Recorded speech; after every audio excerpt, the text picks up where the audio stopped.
আমার চ্যানেলে তোমাদের সকলকে স্বাগত। আজ আমরা ক্লাস 6-এর রায়ান মার্টিন প্রশ্নবিচিত্রা থেকে ভূগোলের প্রথম পর্যায়ক্রমিক মূল্যায়নের চতুর্থ স্কুল সলভ করব।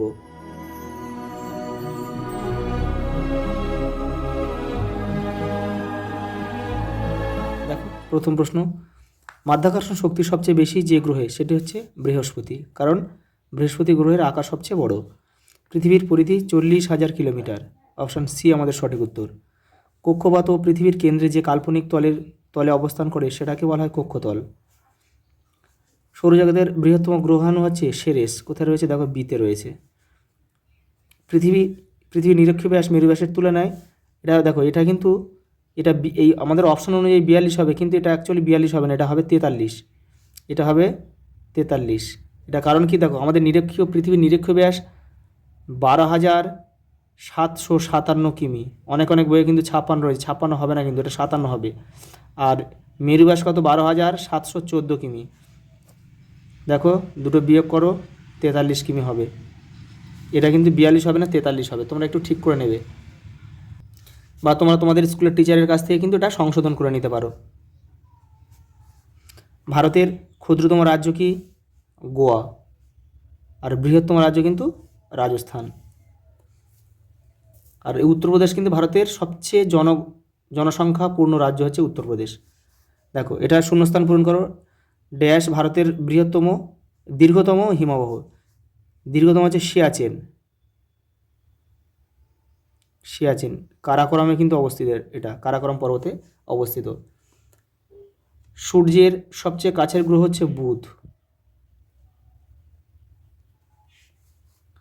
দেখো অভিকর্ষ টানের কথা প্রথম কে বলেন? আইজাক নিউটন, বিজ্ঞানী আইজাক নিউটন। মহাকাশের যাওয়ার পোশাককে কি বলে? Space sweet.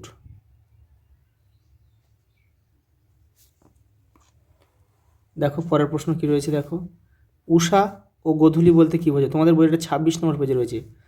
সূর্যোদয়ের আগের সময়টাকে বলা হয় উষা, আর সূর্যাস্তের পরের সময়টাকে বলা হয় গোধূলি।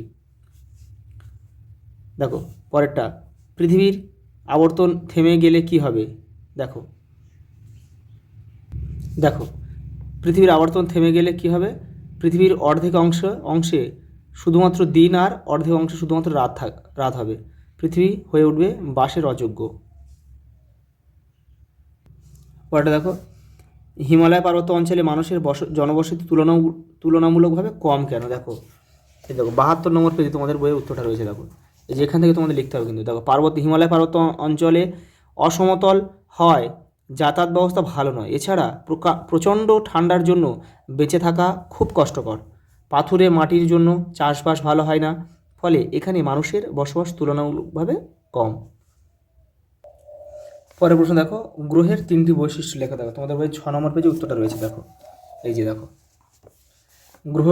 গ্রহের নিজস্ব আলো ও উত্তাপ নেই, নক্ষত্রের আলোয় আলোকিত হয়, নক্ষত্রের আকর্ষণে নক্ষত্রের চারিদিকে ঘোরে, গ্রহ নক্ষত্রের থেকে অনেক ছোট হয়। পরেরটা দেখো, উদাহরণসহ পর্বত গ্রন্থির সংজ্ঞা লেখো। ভারতের উচ্চতম পর্বতশৃঙ্গ কোনটি? দেখে নাও। এই দেখো তোমাদের বইয়ের কিন্তু 71 নম্বর পেজে রয়েছে। দেখো যে উঁচু জায়গা থেকে একাধিক পর্বতশ্রেণী বিভিন্ন দিকে বিস্তৃত হয়, যেমন পামির গ্রন্থি থেকে কারাকোরাম, হিমালয়ের মতো কয়েকটা পর্বতশ্রেণী নানা দিকে বিস্তৃত হয়েছে।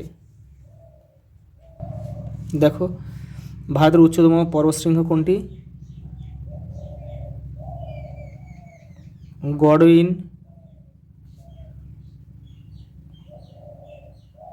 অস্টিন বা K2 আমরা লিখতে পারি।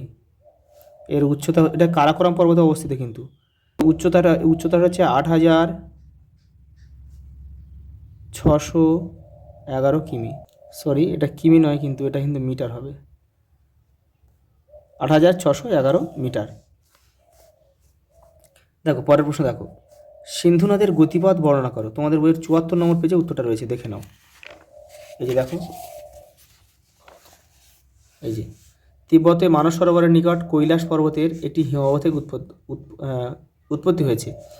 এই হিমবাহটার নাম কিন্তু এখানে দেওয়া নেই, আমি লিখে দিয়েছি দেখো, সিনকা বাপ নামক হিমবাহ থেকে কিন্তু উৎপত্তি হয়ে কোথায় দেখো এরপরে ভারতে প্রবেশ করে জম্মু কাশ্মীর এবং হিমাচল প্রদেশের উপর দিয়ে প্রবাহিত হয়ে পাকিস্তানে প্রবেশ করেছে। পাকিস্তানে এই নদী প্রধান উপনদীগুলির সাথে মিলিত হয়েছে। এই উপনদীগুলোর একটু নাম দিয়ে দেবে ওই জায়গায়, দেখো বিতস্তা, চন্দ্রভাগা, ইরাবতী, শতদ্রু, বিপাশা, এই নদীগুলোর সাথে মিলিত হয়েছে। এই মিলিত প্রবাহ অবশেষে সিন্ধু নাম নিয়ে আরব সাগরে মিশেছে, এটা তোমাদের লিখতে হবে।